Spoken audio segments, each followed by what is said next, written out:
Thanks for joining me. This video is an intro to creating and managing events using the WhatsUp 24/7 platform.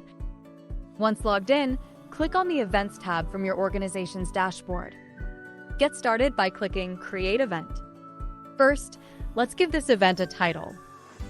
Our event example is an open mic night. Now let's select a category from this drop-down menu. Scroll through or begin typing, then select the categories that apply.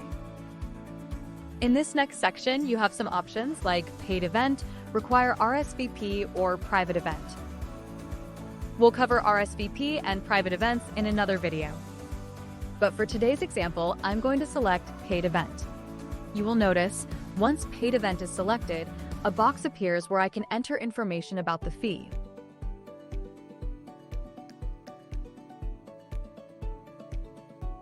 Next, I'll enter the location name.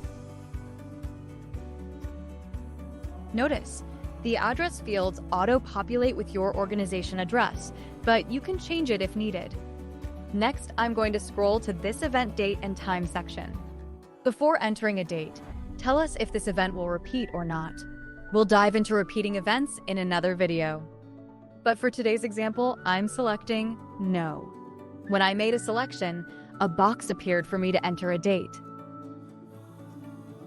Click into this field and use the calendar tool that pops up to select your event date.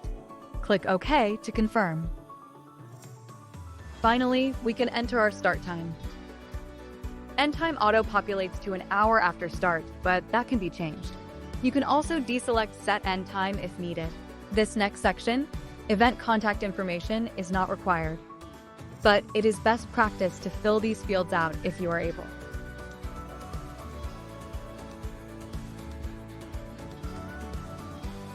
If you have an external ticketing system to purchase tickets, you can list that URL here.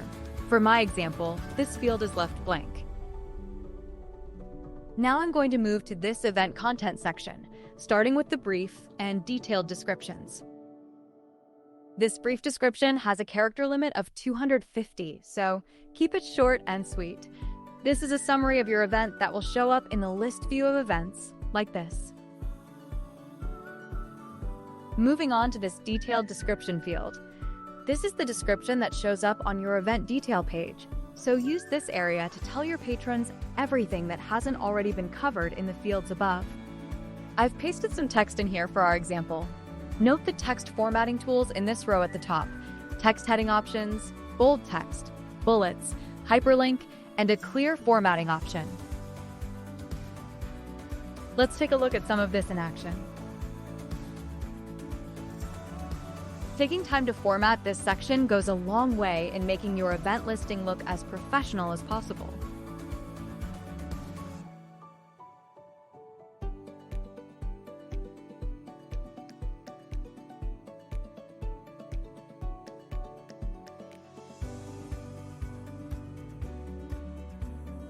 Have an event flyer that you'd like users to be able to print?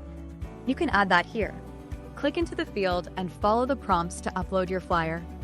Note that the document format is PDF only.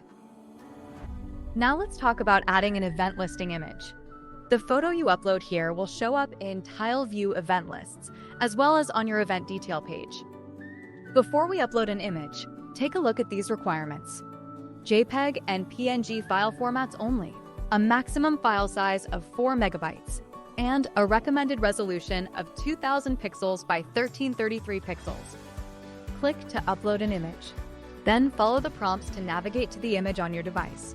Use mouse scroll, pinch-pull gestures, zoom tools, and/or the handles at the corners and sides to reposition and set the crop boundaries of your image. Click Upload when you are happy with how it looks. To change a listing image, you must first click the Remove Image button. Then start the upload process again. A note on listing images before we move on.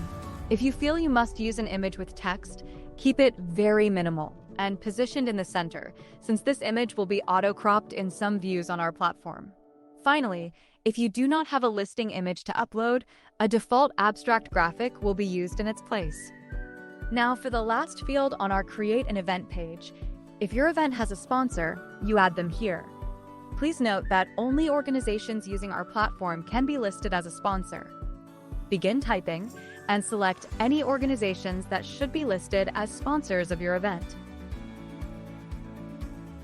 Next, click Create Event.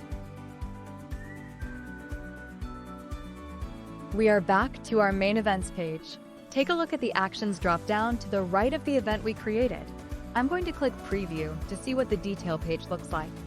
From the Preview page, I can choose to edit the event, or close the preview and go back to my events list.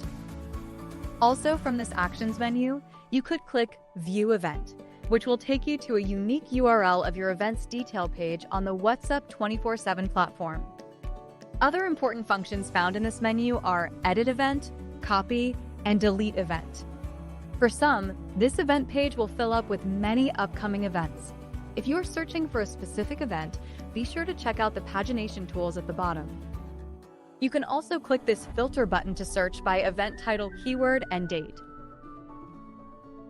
Pro tip: since your event list defaults to display only upcoming events, click Filter, then adjust the date on your search to find past events. Thanks for joining me for part 1 of our Creating Events series. Watch for others where we will cover things like RSVP events, repeating events, and more. If you need help beyond our tutorials, send us a message at support@whatsup247.com.